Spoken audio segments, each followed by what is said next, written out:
Essa questão da vulnerabilidade organizacional. Promove essa vulnerabilidade organizacional, né, da gente ser genuíno, da gente pedir ajuda, etc. Poxa, mas e o líder? Será que o líder, de fato, pode chegar para o presidente, olhar para ele e falar, olha, eu não sei o que fazer. Minha equipe está extremamente sobrecarregada, eu estou sobrecarregado, eu não sei o que fazer, a gente tem que entregar resultado, eu estou a fim de sentar e desligar o computador e, sei lá, olhar para o teto. Será que o líder ele tem essa possibilidade dessas conversas francas? Né? Então, eu acho que quando eu trouxe essa provocação, a gente já falou para a Rose, peraí. Eu falei, então, né, qual que é o nosso papel no sentido de desenvolver a liderança comunicadora? O quanto a gente está genuinamente interessado na nossa liderança comunicadora, como comunicadores. Muito mais do que passar o recado estratégico, muito mais do que mandar um e-mail antes para o líder, saber o que está acontecendo, para depois você passar para toda a organização. Qual que é o cuidado que a gente precisa ter?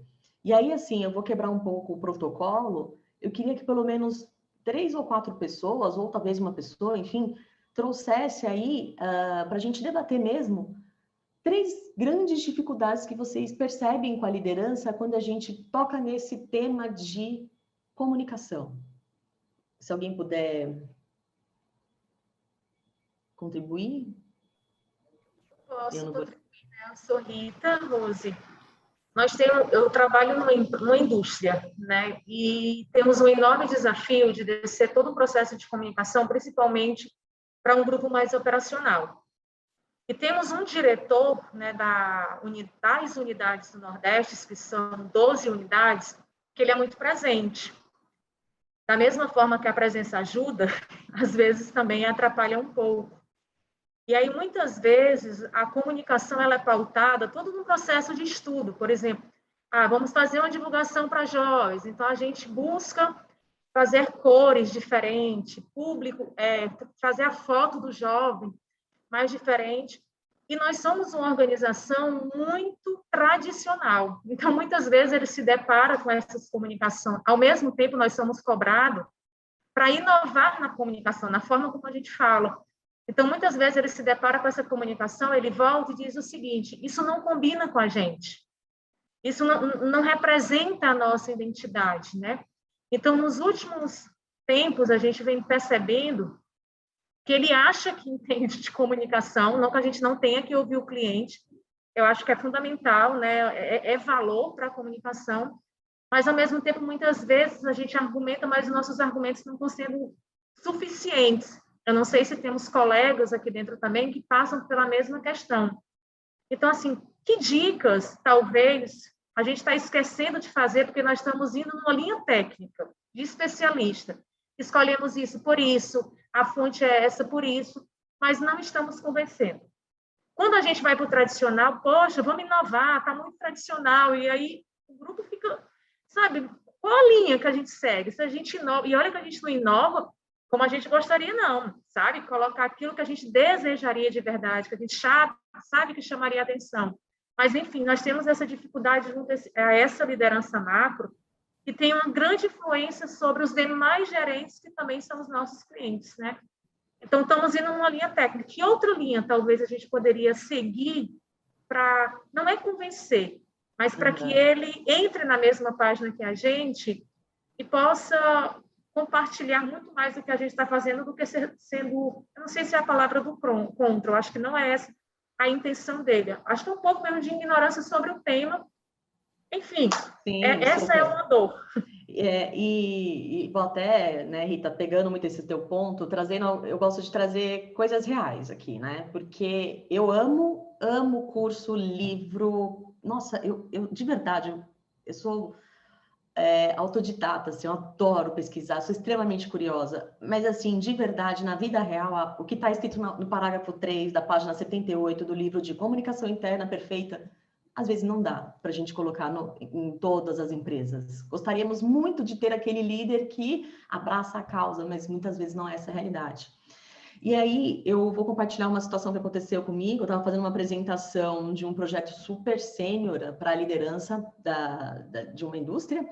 E aí, em determinado momento, olha, nossa campanha de comunicação vai ser assim, a gente estava alinhando com a liderança o propósito da campanha, como que a gente faria, etc, tal. E aí o presidente olhou, e eu acho que eu era a terceira ou quarta pessoa que estava apresentando. Antes, 3 colegas meus estavam falando de dados, números e sobre um ajuste da máquina, da operação. E até então o presidente estava quietinho. E chegou na minha vez, ele olhou, eu terminei de apresentar, ele olhou para mim e falou assim, sabe, Rose, eu não sei se esse tom de azul condiz com o que a gente procura. Aquilo para mim foi tão... Eu falei, gente, de tudo isso, é sério que você vai falar do tom de azul? Pensei, óbvio, eu não respondi isso, né?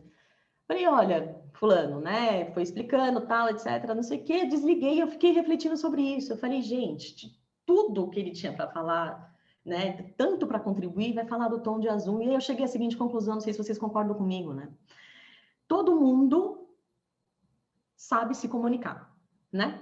Todo mundo entende um pouco, ou todo mundo é impactado pela comunicação, seja pelo WhatsApp, seja pelo e-mail, seja por telefone, enfim, carta, todos os tipos de comunicação.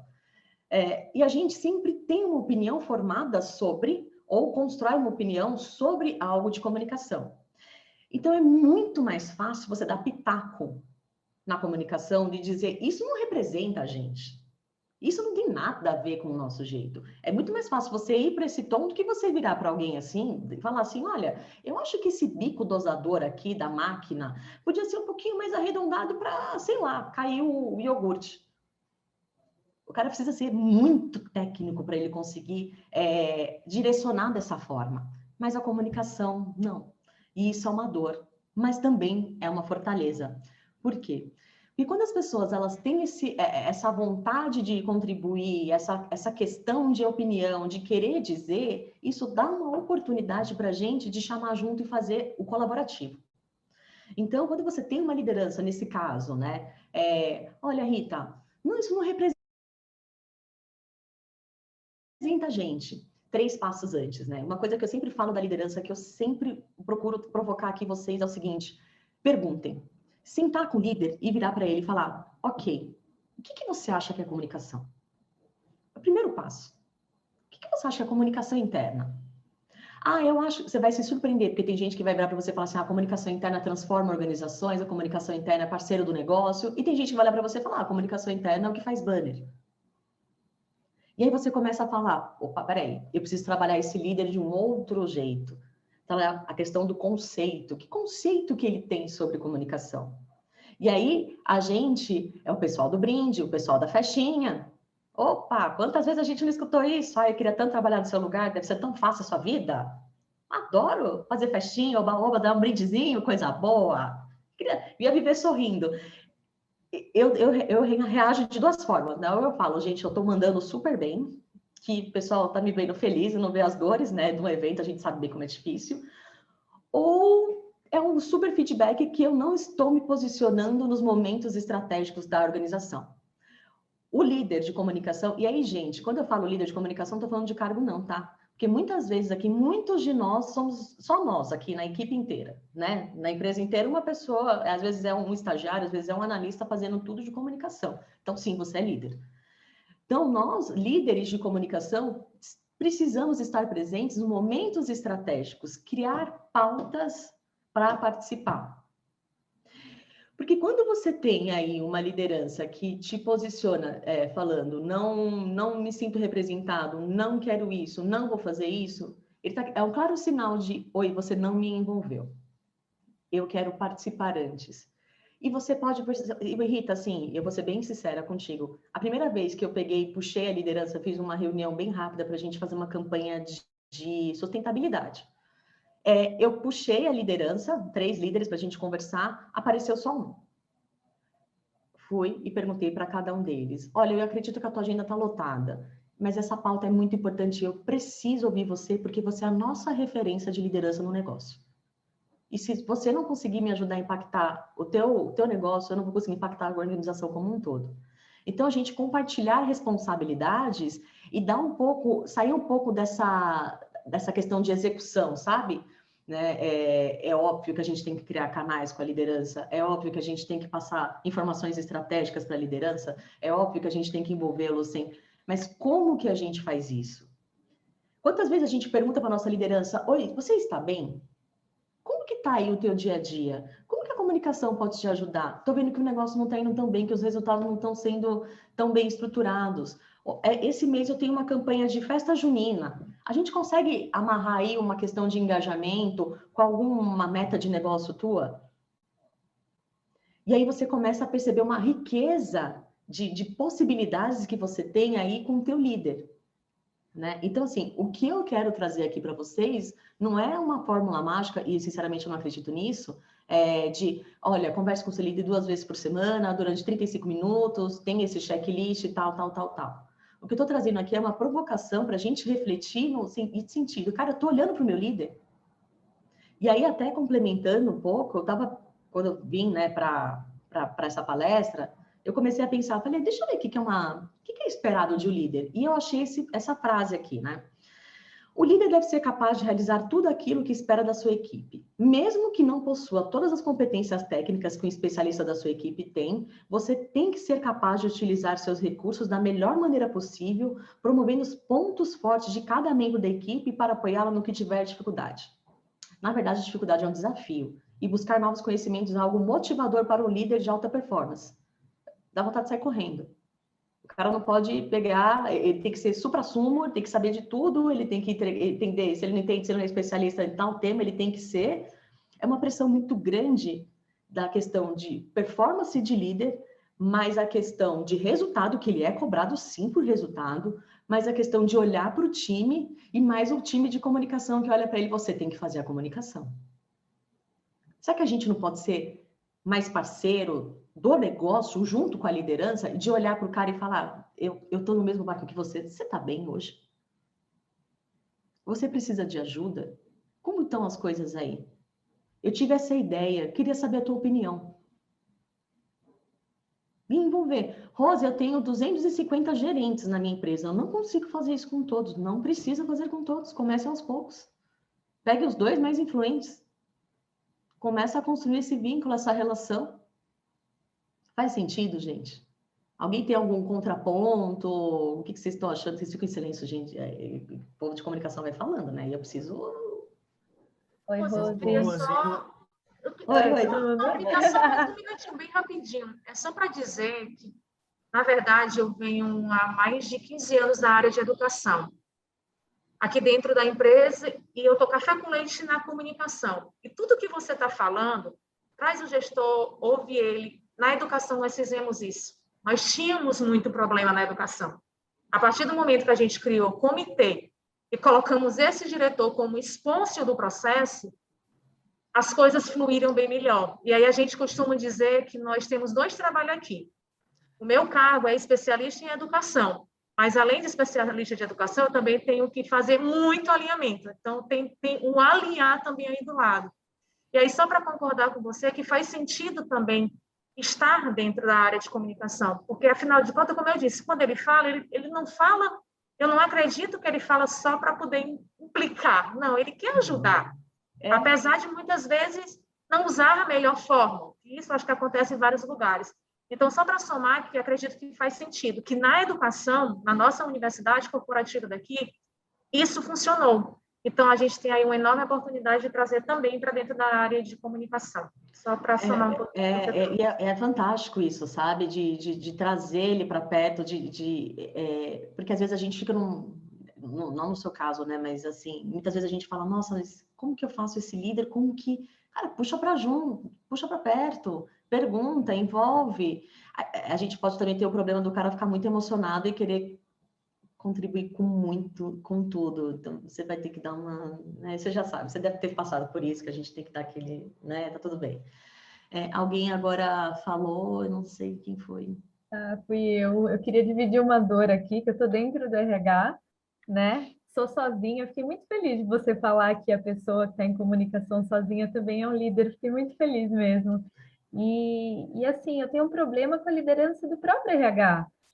Eu percebo que, assim, todas as campanhas, todas as ações, o pessoal da Folha nunca participa de nada, sabe? A liderança da RH, assim, eles nunca mandaram uma foto para participar de uma campanha.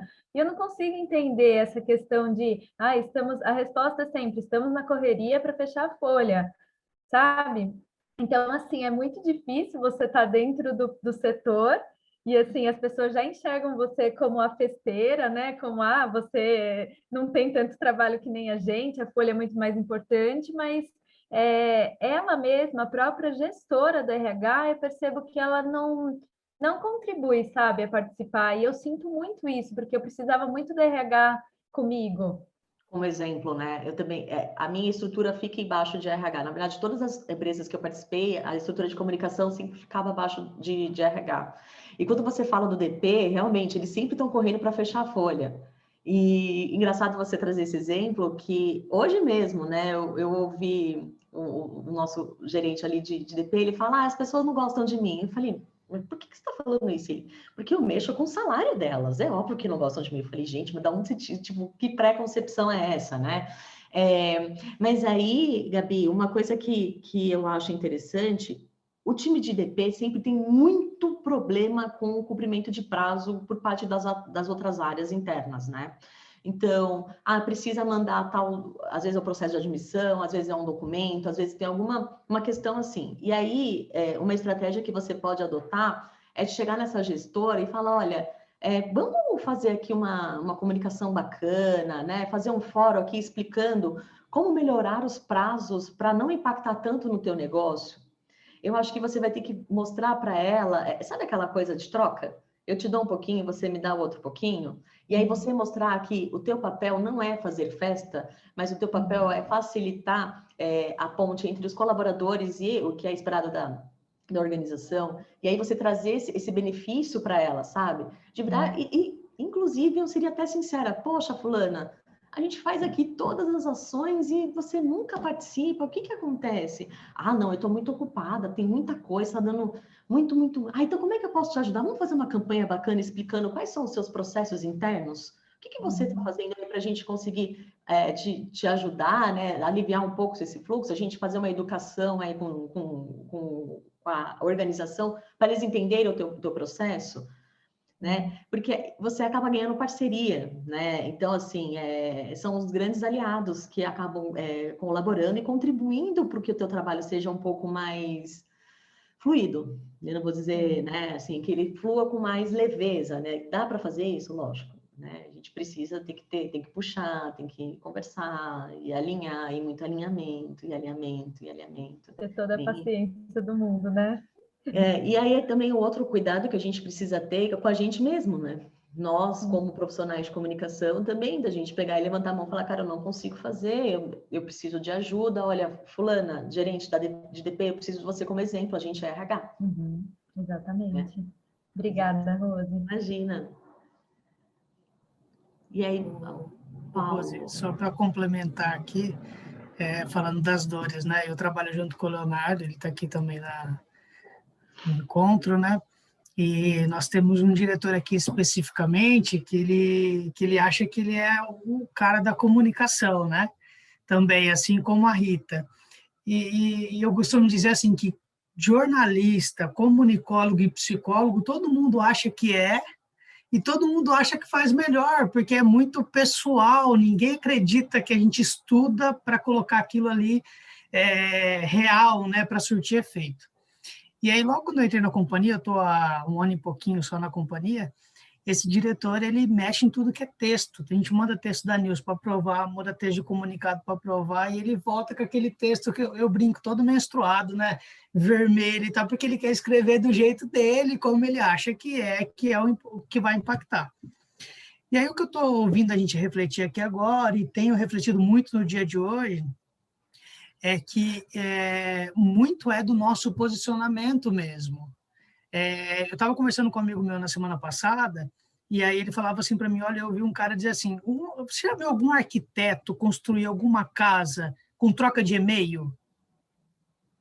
Tipo, não, ele não troca, ele quer conversar, ele quer ver o projeto, ele vai medir, ele vai falar. E muitas vezes a gente constrói campanha, a gente envia comunicado, a gente com uma troca de e-mail, favor providenciar, favor divulgar, favor não sei o quê.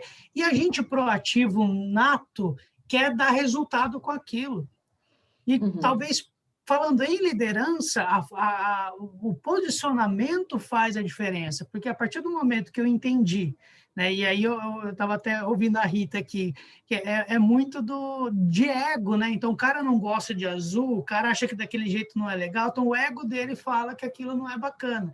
E nós, enquanto comunicação, muitas vezes temos que desprender do nosso ego, de achar que aquilo, né, não faz sentido, entrar na do cara para convencer que você é especialista naquilo. Então, a partir do momento que eu, por exemplo, eu pessoalmente, não foi uma estratégia diária, mas eu comecei a levemente me posicionar com esse diretor, sabe, olha, não é legal o teu título porque não vai informar, não vai impactar, podemos fazer dessa forma e tal. Hoje, o meu texto, assim, ele passa, né? Eu consigo passar com ele, com alguma coisa ou outra, ele vai, porque vai ter mesmo, mas eu considero uma vitória passar o texto com ele. Mas muito do que a gente conversou, eu acho que é sobre posicionamento, e talvez muito, com a liderança também. Então, a forma como a gente se posiciona com a liderança, dando valor ao nosso trabalho, agregando valor ao nosso trabalho, pode ser transformador no dia a dia. 100%, Paulo. E aí eu falo muito do posicionamento, inclusive dos e-mails, e o nosso posicionamento dos momentos que a gente aparece. Né? Quantas reuniões de negócio a gente já apareceu? Oi, eu quero entender um pouco mais do seu negócio. Quantos cafés da manhã de liderança que rolam entre as áreas, não sei, imagino, ou ritos de comunicação que tem nas áreas para alinhamento de KPIs, de metas, etc., a gente já apareceu. Eu me convido sempre para participar, falo assim, Rose, mas a gente não vai falar nada de comunicação. Eu falo, tudo bem, mas eu preciso entender a tua linguagem. Porque quando eu vou fazer uma campanha, quando eu vou fazer o negócio, eu vou seguir o meu tom de voz, que foi muito bem estruturado, o tom de voz é o nosso posicionamento. O tom de voz, a narrativa, o texto que a gente não escreve porque a gente fala, eu adoro falar assim. Não, tem estudo, nós somos especialistas também, né? Toda a narrativa foi construída em cima disso, né? No tom de voz, enfim, identidade visual, etc. Mas o quanto a gente também se posiciona e aparece nesses momentos mais estratégicos para que a liderança comece a olhar para a gente de uma forma diferente, não o cara do comunicado. Né? Então, tem situações que... a gente vai ter que trocar, não sei. Vai trocar? Quando eles falam isso, é fim? Bom, você parar no meio. Mas, assim, tem situações que a gente precisa... Já trocou, né? Já trocou? Tá. Deixa eu dar tchau. Que triste. Gente, o negócio aqui é punk. Tudo bem, pessoal? Rápido. Olá, tudo bem? Olá. Vocês veem a minha tela? Oi. Vocês enxergam minha tela? Não, ainda não. Você está compartilhando já? Estou apanhando um pouco, porque a gente não tem usado o Zoom aqui. A gente só usa o Teams. Então eu estou ficando ignorante no Zoom. E eu era bom no Zoom, mas agora estou ficando ignorante. Vamos lá. Agora dá para ver. Sim, agora sim. Agora está ok. Tudo bem? Boa tarde. Olha que interessante. O outro grupo tinha os previews aqui das câmeras, era só mulher. Aqui eu estou vendo a maior parte de homens, apesar de estar vendo a Gabriela também. Mas é bom que estamos tendo diversidade também nas salas, nas duas salas. Bom, acho que eu vou já começar, não tem grandes introduções. Eu vou falar primeiro um pouquinho de quem eu sou, depois eu vou falar um pouquinho sobre a Philips, e depois eu vou apresentar 2 projetos que a gente fez aqui na Philips desde que começou a pandemia, de comunicação interna ligado aos líderes, principalmente, tá? que faz parte do meu tempo. Então, meu nome é Sami, trabalho na Philips, se juntar tudo, há uns 14 anos, mais ou menos. Eu só saí uma vez para fora da Philips, eu fui trabalhar no Banco Real, e as outras 3 vezes que eu saí da Philips foi para dentro. Então, eu saí da Philips do Brasil para ir para os Estados Unidos, eu fiquei 2 anos nos Estados Unidos pela Philips, aí eu voltei para o Brasil e agora eu estou no Panamá. Eu moro no Panamá há 1 ano e meio, que é onde é o escritório de América Latina da Philips. Então, eu trabalho hoje como líder de engajamento, comunicação interna e eventos aqui para a América Latina. Tá bom? Eu vou fazer o mesmo desafio que eu fiz para outra sala. Eu queria que vocês escrevessem aqui no chat, quando vocês pensam em Philips, qual é a primeira palavra que vem na cabeça de vocês. Coloca no chat, mas não pode ser TV, hein? Já vou matar metade das perguntas, das respostas. Coloca aí, o que vem à cabeça? Porque daí quando eu falar da Philips, vocês me falam se vocês sabiam ou não sabiam. Vou escrever aqui, mas não pode dar risada, hein? Que é o que está na memória aqui, ó. Não, pode ser o que está na memória. A primeira coisa que vem na cabeça.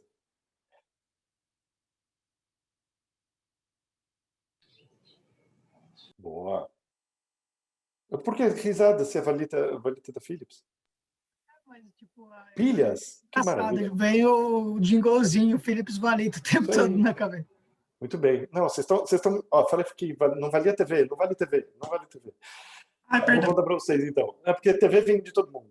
Isso, produtos eletrônicos. Pode ir colocando. Então, deixa eu contar para vocês.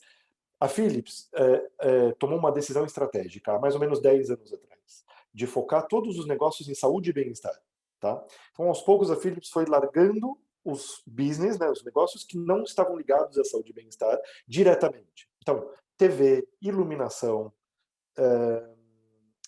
semicondutores, que a gente já teve no passado, são negócios que a gente vendeu, mas que continuam usando o nome da Philips. Tá? Isso faz parte do contrato. Som, fone de ouvido, aqueles docks e tal. E o último que a gente vendeu efetivou a venda agora, faz uma semana que separou, foi Valita. Foi toda a parte de cozinha. Então a gente, na verdade, vendeu para um grupo de investidores, eles vão continuar usando o nome da Philips e da Valita por um tempo, mas passa a não ser parte da Philips, tá? E, então, o que sobrou para a Philips, né? Se a gente abriu mão de tudo isso, o que sobrou? Eu tenho um videozinho aqui de 1 minuto, eu vou passar ele, no outro estava sem som, eu não sei como coloca o som no vídeo, se eu estou fazendo alguma coisa errada. Se tiver sem som, eu pulo o vídeo que nem eu fiz no outro, tá? Não tem problema nenhum. Tem som ou não tem som? Sem som. Quando você for Quando você clicar no share screen, tem um tiquezinho lá na parte de baixo para compartilhar com o som. Ah, verdade. Share som. Agora sim.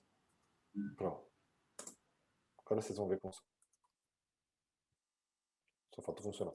Has created a pressing need for more efficient, effective, and sustainable models of care, while at the same time improving access. At Philips, we're driving the digital health revolution to unlock the value of seamless, precision care, helping people look after their health at every stage of life. Applying our extensive consumer insights, we develop locally relevant, connected solutions that support healthier lifestyles and help people to live well with chronic disease. In the hospital setting, we're teaming up with healthcare providers in long-term strategic partnerships to innovate and transform care. By listening closely to our customers' needs, we're able to co-create solutions that drive improved patient outcomes, cost productivity, and staff experience. Our solutions apply the power of clinical informatics and predictive analytics at the point of care, supporting first-time right diagnosis, as well as effective treatment that's precise and minimally invasive.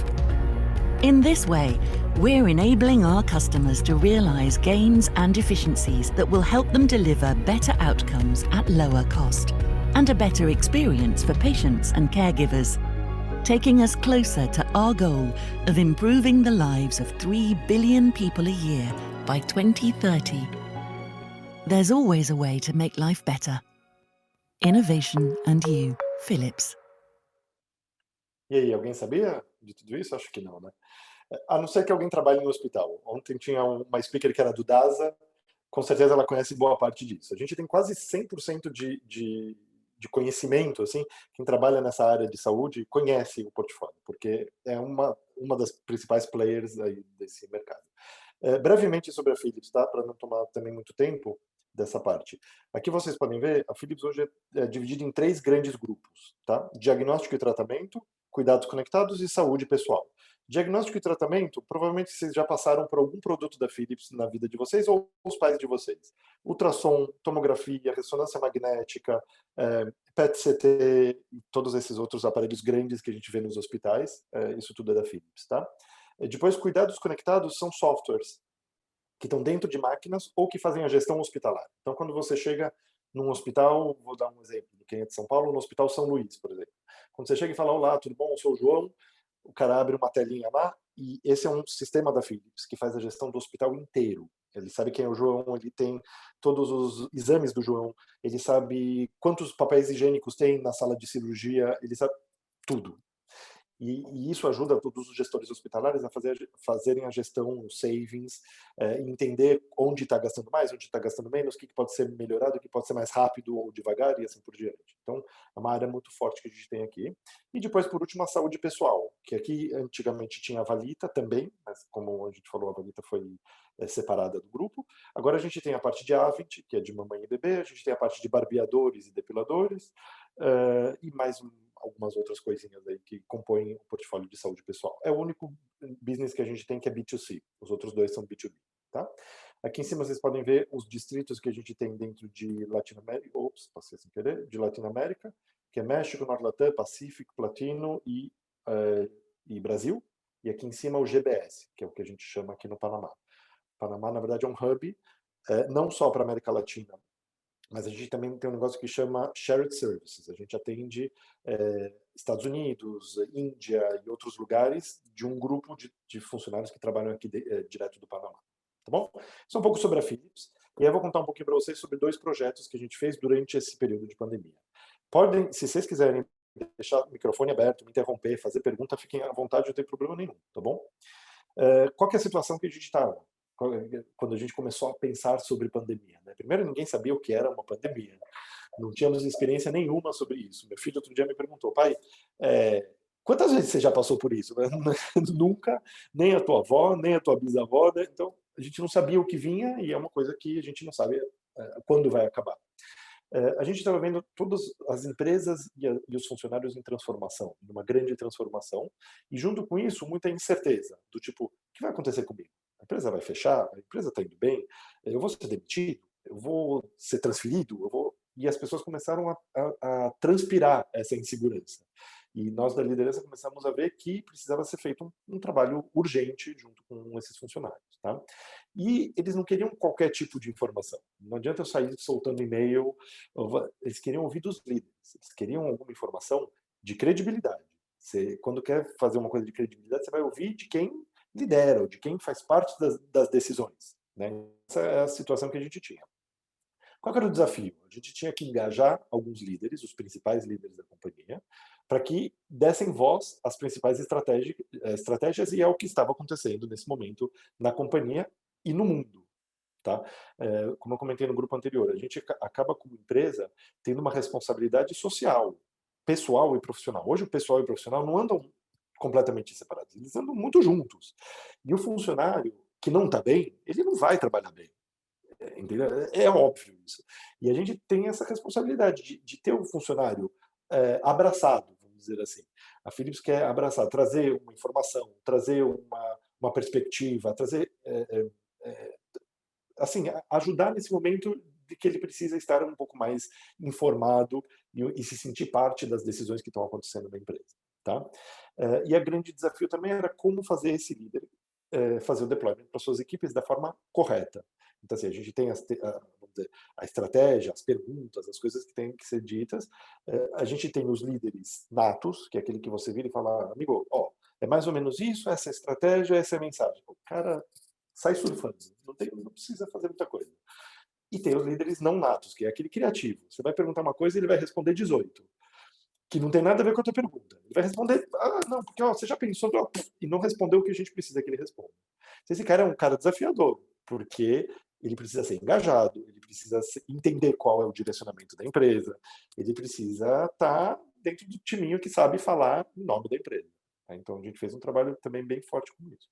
Por outro lado, a gente tem uma oportunidade nesse momento, porque os funcionários querem ouvir uma comunicação. Né? Muitas vezes falam, mais um e-mail, mais uma live. Tal. Nesse momento, estava todo mundo sedento em saber o que ia acontecer com a empresa, o que ia acontecer com as vacinas, o que ia acontecer com o mundo. E a gente se sentiu na responsabilidade de trazer essas respostas, o que a gente sabia, obviamente, né? O que estava dentro do nosso panorama de entendimento. E a gente tinha certeza que a gente tinha que trazer 3 coisas importantes. Um diálogo inteligente, aberto e sincero. O mais sincero possível. Porque nesse momento de fake news, de mídias sociais, né, você não sabe muito bem para onde olhar. E nesse momento a gente tinha a responsabilidade de trazer algo com credibilidade. Tá? Então a gente criou este programa, que chama We Care. Tá? A concepção desse programa foi o seguinte: a gente fez uma pesquisa para entender quais eram os temas que mais pegavam ou que as pessoas queriam ouvir mais nesse momento. Tá? E a gente dividiu em 5 pilares, que é Mental Health, Social Health, Physical Health, Emotional Health e Greater Goods, que na verdade esse Greater Goods são temas para a família. Tá? Então, o que a gente fez? Todas as semanas de 2020, a gente fez 2 calls, um em português e um em espanhol. Eles eram abertos por líderes que traziam as principais mensagens-chave da Philips. Então, a gente falou sobre vários temas de compliance, benefícios, salários, demissões, reestruturações, tudo isso a gente falava resumidamente nessa abertura.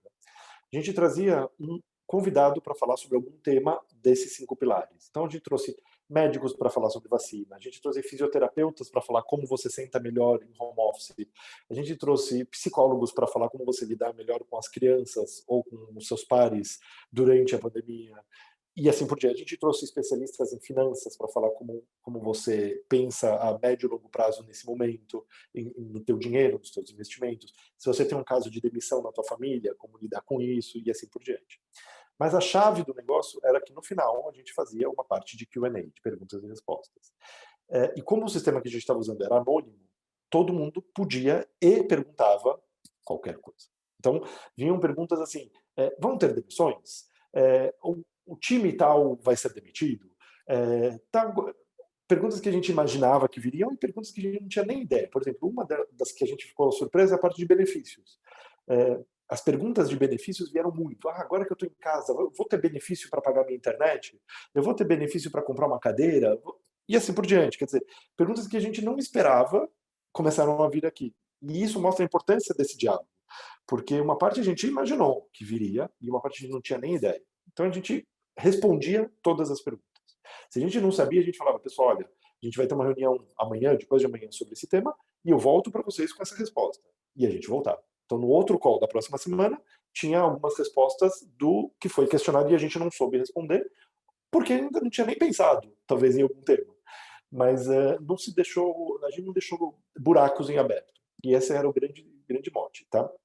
Era desafiador, porque cada vez que a gente tinha uma sessão, e eram todas as semanas, a gente tinha um líder diferente. Claro, a gente repetiu alguns, mas a gente tinha que ter o líder brifado, sabendo as estratégias, sabendo as prioridades, estando pronto para responder, né?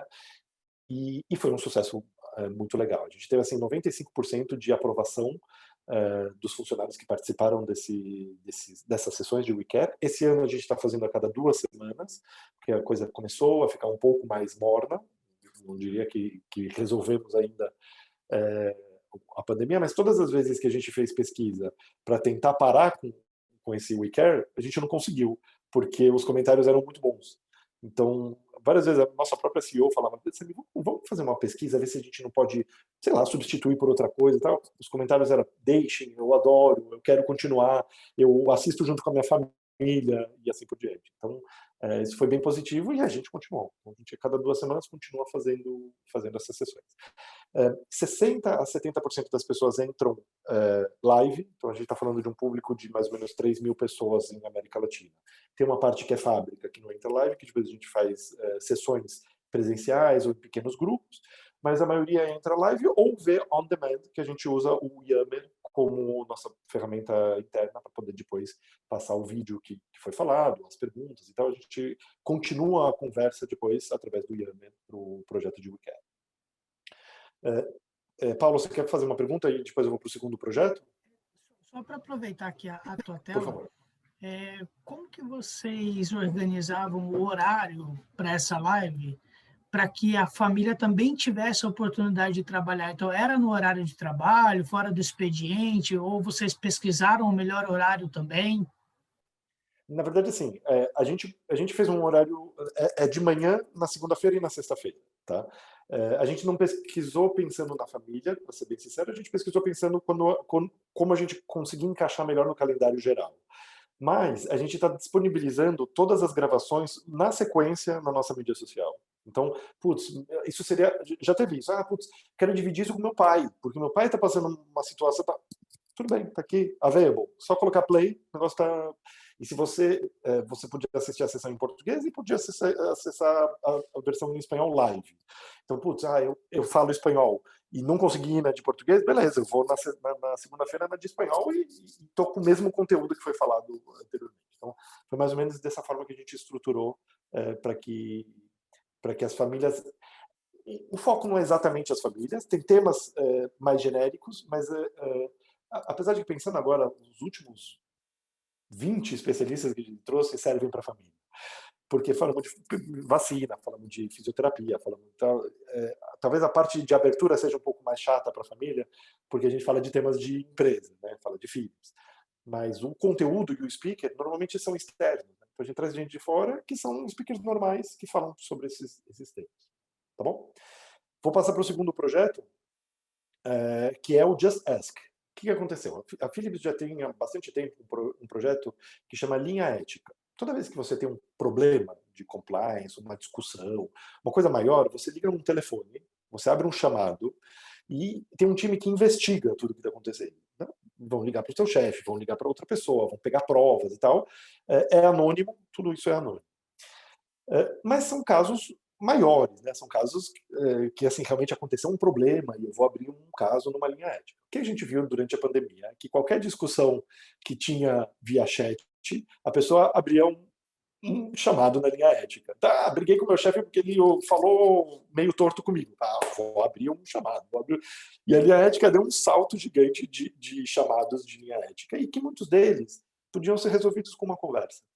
Então a gente, na verdade, fez uma campanha motivando os líderes e os liderados a conversarem de uma forma corajosa e de confiança, do tipo, você falou aquilo, eu estou pensando diferente, vamos voltar, e eu não preciso gerar toda vez uma discussão e abrir uma chamada ética para essas discussões. Parece meio básico, mas não é básico. Tá? Então, assim, a gente fez alguns workshops de como essas conversas podem ser conduzidas, quando isso passa a ser realmente uma coisa um pouco mais grave, quando isso é uma coisa um pouco mais controlada e que pode ser conversada.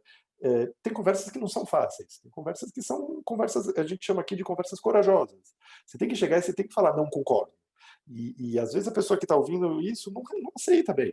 Eu já tive chefes aqui, no passado, que não aceitavam feedback. Que falavam, olha, você fez isso, eu achei que não foi legal, tal. A pessoa ficava brava comigo.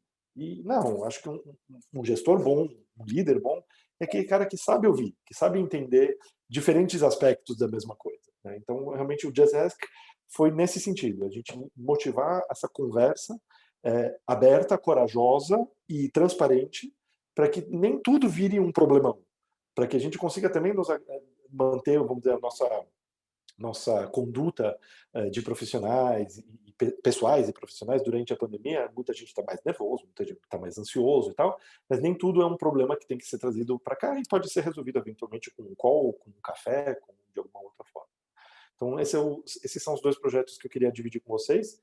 E aí eu estou super aberto para qualquer tipo de pergunta, dúvida, ou se alguém quiser dividir algum projeto que fez semelhante a esses também, é interessante para o grupo ver. Ou se não quiser também, podemos ficar em silêncio. Só uma curiosidade mesmo, eu vi que você colocou ali o projeto de Just Ask, né?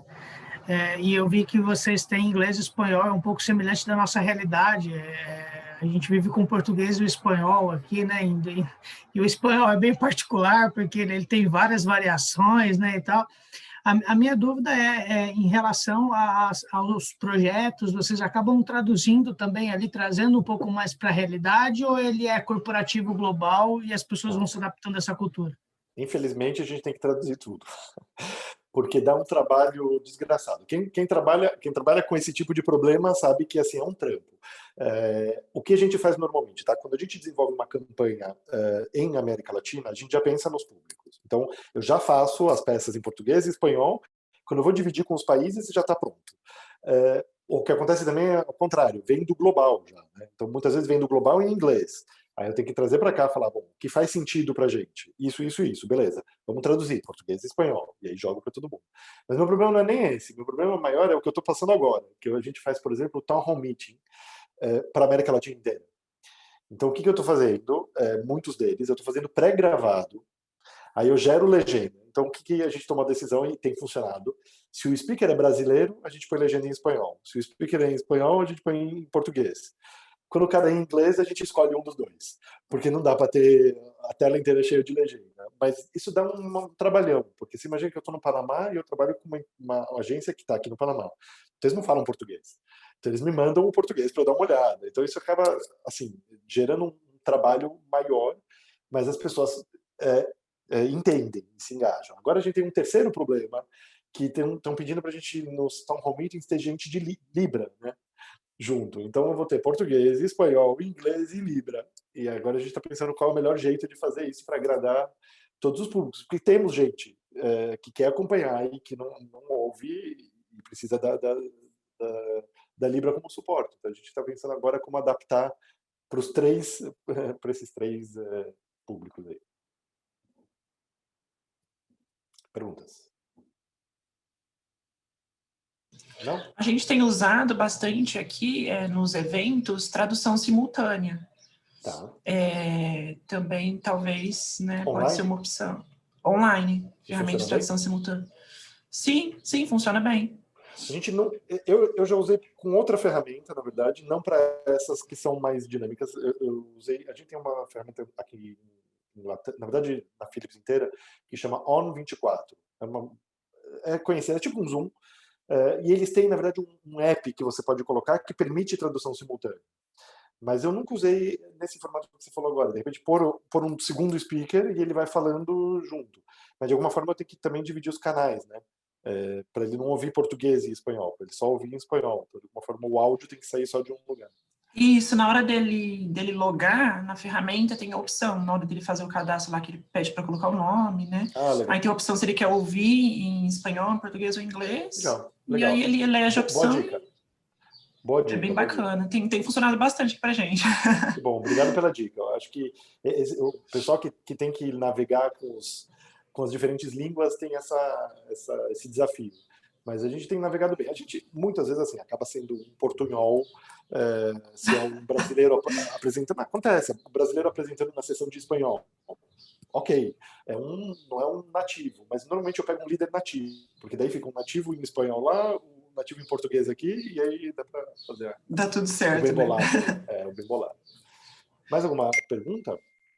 Vocês que conhecem a necessidade desse segundo projeto de incentivar nas empresas um diálogo corajoso, aberto e sincero, ou isso é alguma coisa natural que vocês veem que já acontece?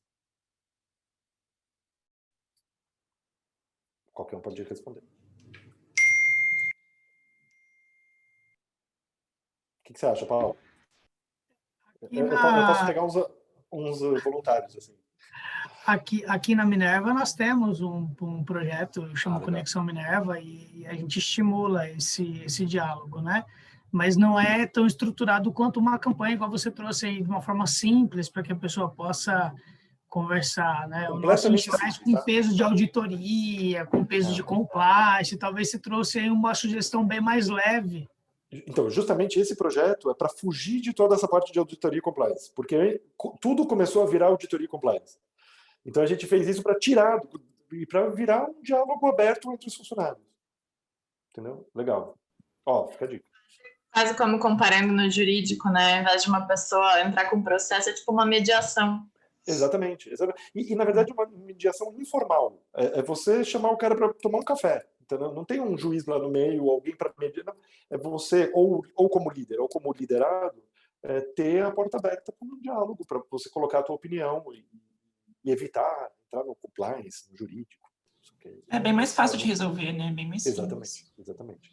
E o esforço é muito menor. Quem mais quer compartilhar alguma experiência? Luciano, eu estou vendo só quem está com a câmera aberta. Na verdade, eu queria entender como que foi a construção desse canal no sentido de confiança do colaborador se abrir, né? Eu trabalho numa mineração e é uma empresa muito conservadora, então as pessoas, mesmo em canal de compliance, elas não reclamam de nada. Então, exemplo, a gente tem uma fábrica em Arcos que a gente tem uma operadora mulher e ela não tem banheiro para ir, né? Não existe um vestiário feminino. Então, a gente foi descobrir isso depois de muito mapear, descobrir esses cases, e ela não se sentia à vontade de expor isso nem para o líder, nem para um canal de compliance, enfim. Então, assim, como que foi essa construção? Ou se na Philips isso já era aberto o suficiente para as pessoas fazerem esse contato com vocês?